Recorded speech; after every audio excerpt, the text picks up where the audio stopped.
I'm not sure that I'm aware of any family in America that's more evil than yours.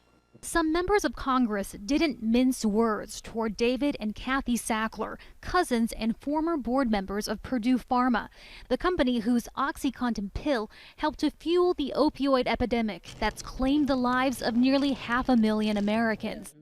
The two Sacklers declined to take responsibility for their family's role in the crisis. There's nothing that I can find that I would have done differently based on what I believed and understood then. Well, I believe I conducted myself legally and ethically, and I believe the full record will demonstrate that. I still feel absolutely terrible. Last month, Purdue Pharma pled guilty to 3 felonies, including paying doctors to overprescribe OxyContin and defrauding investigators. The Sackler family walked away without criminal charges, but agreed to give up ownership of the company and pay $225 million in civil penalties. That's only 2% of the Sacklers' net worth.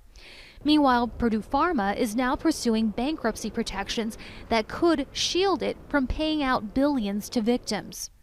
I'm just sick to see what it appears to me as a family and a company that's going to use the bankruptcy process to get out of this and to continue to be one of the wealthiest families in America.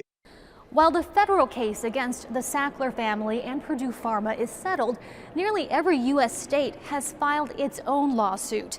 And the House Oversight Committee continues its investigation with bipartisan support.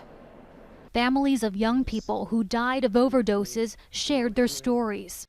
The damage and the pain and the grief is lifelong, and Purdue Pharma and the Sacklers need to be held accountable for what they've done to our family and countless other families. Company documents show the Sacklers pushed to drive up OxyContin sales while knowing of the drug's potential for abuse. That, in the eyes of the victims' families, make the Sacklers drug dealers, they say, who got away with murder. Heidi, Zhou-Castro, Al Jazeera, Washington.